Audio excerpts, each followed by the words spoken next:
So here we are in Successors. Looked up in the rules, tried to find it. The fleets aren't clearly labeled anywhere I can see. I'm sure there's errata somewhere. A little bit of thinking, a little bit of looking. The Asia Minor, well, first the Cilician pirates. I gave them to Cilicia. Kind of makes sense to me, and I think that's probably the correct place. There's no white ship there. But there is one white ship that I haven't been able to account for here. And I believe that's the Asia Minor one. And I would give that to Haley Carnassus. I think that's probably quite reasonable, given that Rhodes has one and what is this? The Cyclades probably do not deserve one. But now we come to one of the issues that I remember having with this when I played it long, long ago. And I've had this with some other games, Twilight Struggle, for example, where I look and blue's got to take their turn, and I look at their cards and they got a bunch of abilities. I look at their position, and I can't for the life of me figure out what I should do. Oh, I know. You know, after you play a few times, I'm sure you get more of a feeling. But anyway, I'm going to open up with a card, but it's really tough to figure out what I want to do. I can get some troops over in Armenia, and that sounds cool and all. Almost seems like maybe that's the best action to begin with. I was going to do this influence spreads and use that. Using points just as points is a possibility, of course, but to me it seems like getting some additional forces on the board early in the game might be useful. So that's going to give me 3 mercenaries and one of these minor leaders. And minor leaders are sort of interchangeable. And it goes to an area in Armenia Void. And if it's enemy or independent, you can. If it's, yeah, you can convert it to your control. Well,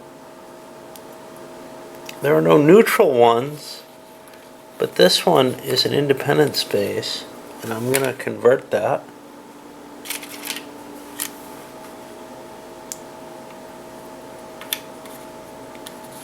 And take that. Enemy space. Void of enemy CUs and independent armies. Yeah, that sounds good. That doesn't give me all of Armenia. It's removed from the deck of play. But it does give me something that I can play with on my turn. Now, I could be throwing other cards, but instead I'm just going to take my actions now. But this is what's hard. What do I do? I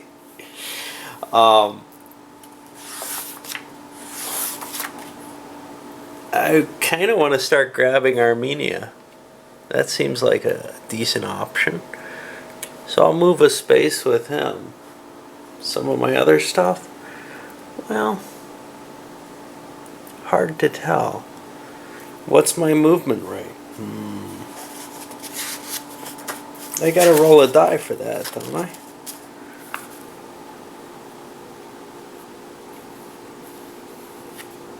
Yes.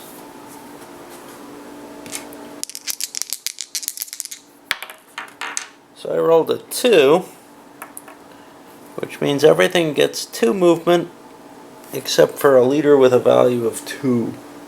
And I actually have one of them. He'll get 3. Hard to tell what to do. Victory points seem like a good idea. However, converting someone's territory, I don't believe counts as attacking someone. So I could lose territories, if I'm not mistaken here.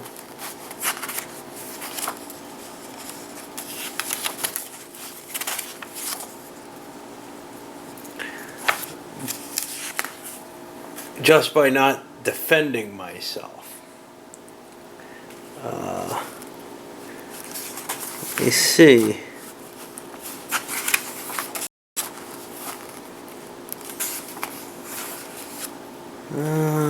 champions. How do you lose champions?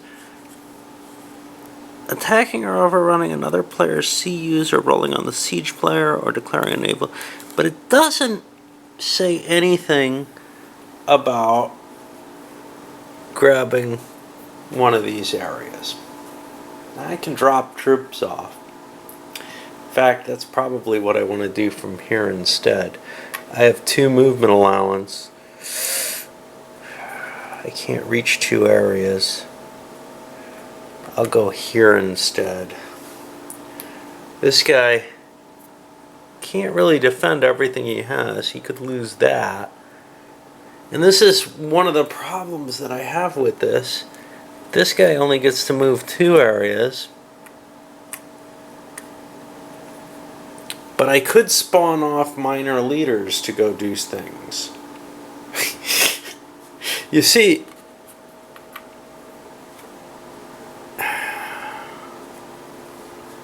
Armenia looks one of the least threatened areas, so instead I'm going to do this and this. And I still have 2 minor leaders.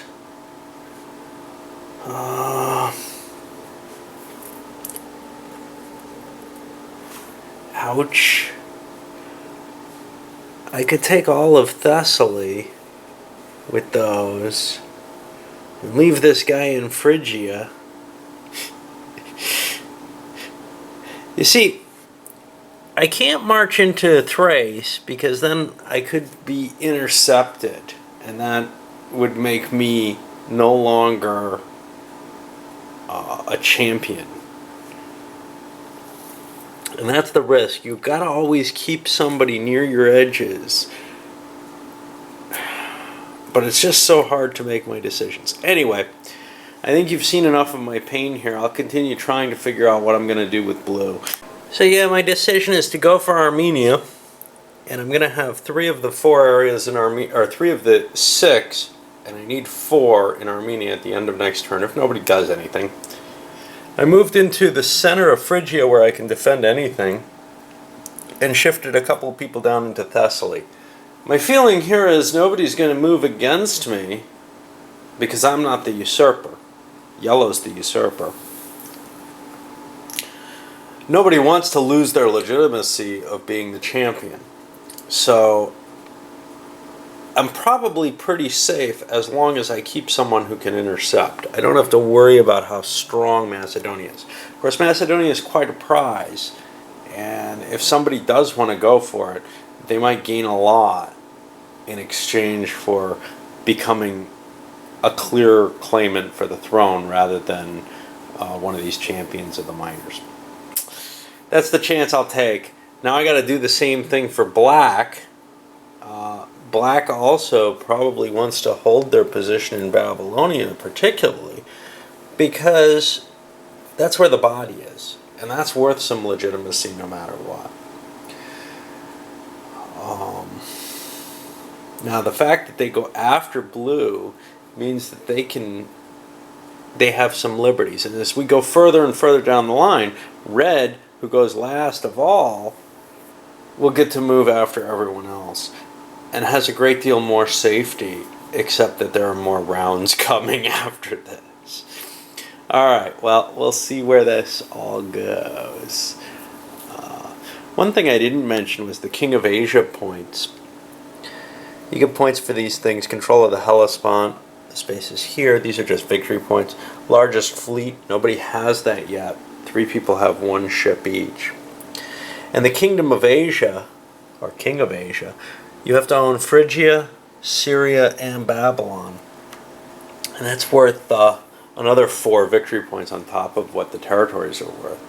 So that's another potential goal to try to unify. Of course, victory points come with a negative side. They make you look like the usurper. Well, I'm glad that the rules were so clear on this. So those Silesian pirates are still over here. There's an event card that gives them to you. I don't know if I missed that or not, but that wasn't clear to my reading of the rules. Black one's also playing a satrap over in Persis, and is grabbing the Persian home areas. He spread some of his Babylonians out to here. I forgot he has a lot more legitimacy because he has the primary heir, Alexander the Fourth, in his hand. Over here he moved over into Bithynia, figuring he probably can defend the Hellespont. It's not necessarily the case because of the naval move that Red can and maybe will make. But that then opens up Red's back door. And what else do we have here? Forage, we're all in good supply. So now the turn moves to the Usurper. And for the last two players in this first round, let's take a look first at what the yellow who's tagged the Usurper has done. They played the Silver Shields, which gives them the elite troops here, and then marched into southern Media. They don't really need this, they already have the province, but it does put them in a position to maybe make a challenge down here for some of Black territory that Black would otherwise be getting. Their other force marched forward into Judea, feeling somewhat safe. If they can get the Phoenician fleet, they'll feel a lot stronger in terms of their position of leaving Egypt empty. Hard to tell what the effect of that is because somebody could just sail in there. Of course, then they can expend their fleet with and have a chance of that of saving themselves. So at this point in the game, they don't feel like they're that much at risk. Among other things, there's a lot of territory for people to take. Let's look at Red then. And here we have Craterus. Okay, so he played a bonus card, which means he gets the points, which he took to grab this and the entirety of the Tribali territory. That gave him an extra victory point. So he's no longer in the back of the pack, as it were. He also marched up, and he's in a position where he's going to have Syria as well, which will give him a couple more victory points. The reason he went for Syria in particular is that he wants to provide some sort of block for Black being able to move the body forward. He doesn't want to be allowing those 10 prestige to just move forward too close to Macedonia. That's completely gone around, and I'm going to load this one up as well, even though we're not through the first turn, we're nowhere near through the first turn, and then maybe move a little bit more quickly as we go on, I hope.